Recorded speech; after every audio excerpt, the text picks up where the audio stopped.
Hello and welcome back to the Single Malt Review. It is the 17th. All going well. Dave's got the delicious nectar of 17. There it is. We're doing pretty well after yesterday. I feel that was a good pick yesterday. That was maybe not absolute slam dunk bang on guessing the absolute single bottle, but I think it was sound guessing by us. So my palate has returned somewhat to normal, so I'm no longer getting entire continents wrong. Whiskey is the cure. Yeah. Whiskey is. Alright, what do we got here? Another quite dark whiskey there. Yes. And another one that's, look at that, that's like a laser beam on the glass there. That is really holding. I'm not sure if that would show up on camera, but this one is really clinging on there. Oh. Dang. Somewhat enigmatic Things nose. going on, yeah. I know you've said enigmatic, that links to one of our clues. Well, that would be a... That does not help us. No, I was not referencing the clue. Right. All right, quite gentle. A hint of slightly rubbery sulphur. Just a hint. There is sulphur. This is, I think, the closest we've come to something a bit more out and out sherry matured. But again, it's not mega with it. We're not getting anything. We haven't even come close to a Glendronach. We haven't even had a Dave whiskey yet. Come on, guys. What are we? What are we playing at? I think it's going to need a dash of water because it just seems a little closed up for some reason. Well, let's not disappear into there before we've even had a look at the talking point. Otherwise, we will be ill-equipped. All right, a few initial tasting notes to start us off. Yeah, that's tasting pretty mild. I don't think this is any stronger than 46. Might even be less. This could be a 43.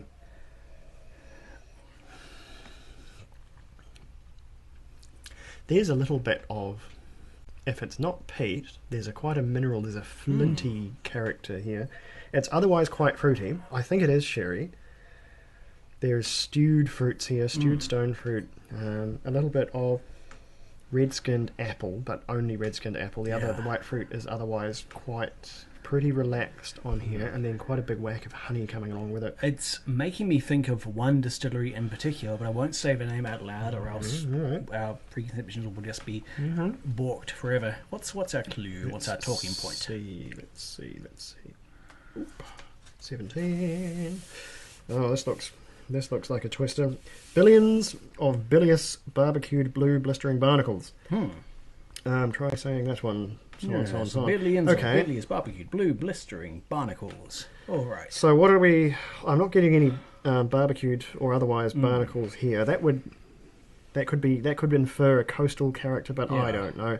There's a lot of bees. Yes. There's a lot of bees. And I don't know what to make of that. And it's a quote. Yeah. It's in quotations. Have we been getting quotes for the other ones? Not so much. Barnacles. I wonder if that's references something that someone knows, but I don't. This does not ring a literary bell with myself.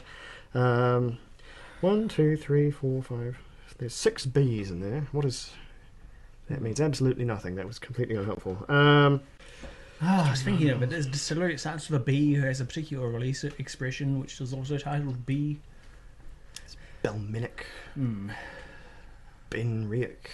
Actually, there's quite a lot. Ben Romick.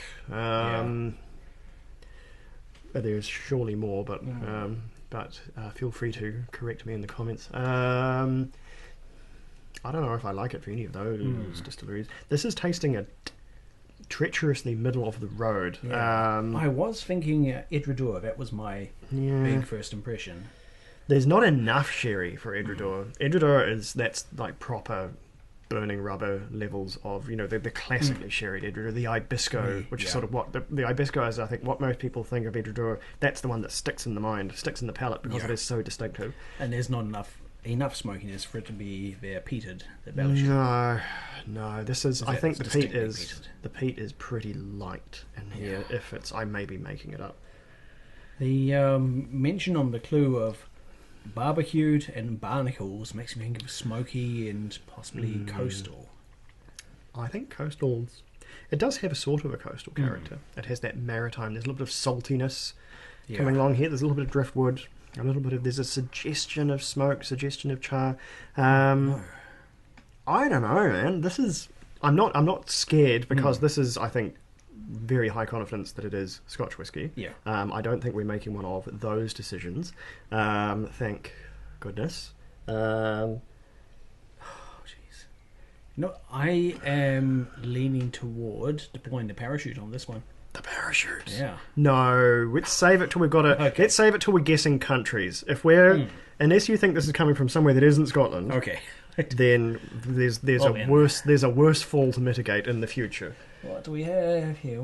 Okay, for the red chimney, there were Ben Romick was one of There the. was a. Oh, was there Ben Romick? There was I definitely think so, a bunch yeah. of bee. Dave had a look, and we thought, oh, this will be slam dunk. But no, there's rib chimneys all over the Yeah. place. Ben Romick was one, I think, which also had lots of foliage.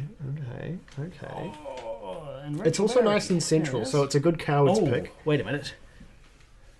Rachel Barry with a B, Bowmore with a B, but not Bowmore. It's absolutely surely. not Bowmore. No. No. We've had the it's not Bowmore conversation. We're not going to do it again. Yeah. There's Lowland, but again, it doesn't work at all for. Yeah. Could it be a Cadenhead's Enigma bottling? It could be. I don't know because it's a series. It's not an individual whiskey. Yeah. I've had one of them.